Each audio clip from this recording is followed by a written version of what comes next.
Homer, do you know why you can't milk a mouse? No, Jethro, why can't you milk a mouse? You can't get a stool under him. Ooh, that's corny. Yeah, corny as you know what. Hey, Homer, why do cows wear bells? Just tell me if you... You're listening to Homer and Jethro, legendary comedy song satirists. In between the legendary Spike Jones and the legendary Al Yankovic, there were other comedy musicians that satirized songs, from Stan Freberg to Tom Lehrer. But perhaps one of the most well-known and often forgot about today were Homer and Jethro. From the 1940s to the 1960s, they were a popular duo that made light of popular songs, especially country songs. Known as the thinking man's hillbillies, their career on radio and television was beloved, and they even received a Grammy Award in 1959 for their song The Battle of Cucamonga, a send-up of Johnny Horton's song The Battle of New Orleans. They were also inducted later into the Country Music Hall of Fame. We'll be taking a brief look at the life and career of one of the most prolific satirical musical duos in history, Homer and Jethro. Both born in Tennessee in 1920, Henry D. Haynes and Kenneth C. Burns met at an audition for WNOX, a radio station in Knoxville, in 1936. They were both 16 at the time and decided to team up together. Haynes played the guitar and Jethro played a mandolin. At first, the duo went by the name Junior and Duty, but later changed it to Homer and Jethro after the radio station manager at the time forgot their original nicknames. In 1939, they became regulars on the Renfro Valley Barn Dance program in Renfro Valley, Kentucky. Both Haynes and Burns were drafted into the Army during World War II, but reunited in Knoxville in 1945. It was around this time that they decided on their hook, or gimmick, singing hillbilly-style versions of popular songs.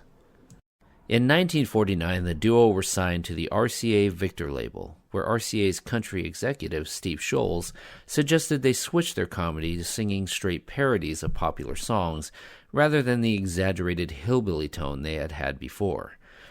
Most of their music was penned by Burns, and most of it was self-deprecating, following other popular comics of the era. Their first hit came in the form of a parody of the song Baby It's Cold Outside, sung with June Carter. This led to a musical tour with the legendary Spike Jones. During this time, they recorded several albums, such as The Barefoot Ballads and The Worst of Homer and Jethro. They were also accomplished jazz players, which many people did not know, and served as backup musicians for many other RCA recordings. In 1959, they won a Grammy Award for their song The Battle of Cucamonga, a parody of the song The Battle for New Orleans. They continued to record successful parodies after this, including a parody of Lennon and McCartney's I Wanna Hold Your Hand in the 1960s. As their fame grew, so did the polish in their act, which eventually led to them being noticed by network television executives, and also Las Vegas. On May 12, 1960, they made an appearance with Johnny Cash on NBC's The Ford Show. This led to two things. First being that they were hired as commercial personalities for Kellogg's Corn Flakes, which is a thing they are probably best known for. Their hit track and album, Ooh, That's Corny, helped sell the brand. Secondly, when Johnny Cash got his own show in 1969, Homer and Jethro made several appearances on the show from 1970 to 1971. Henry Homer Haynes died in 1971. After his passing, Burns tried to maintain the duo by replacing Haynes with guitarist Ken Edison, but the effort was short-lived. Burns continued recording solo, however, until his eventual death in 1989 from prostate cancer. Homer and Jethro were both inducted into the Country Music Hall of Fame in 2001. Growing up, my folks had a few Homer and Jethro albums, including the infamous Ooh, That's Corny album.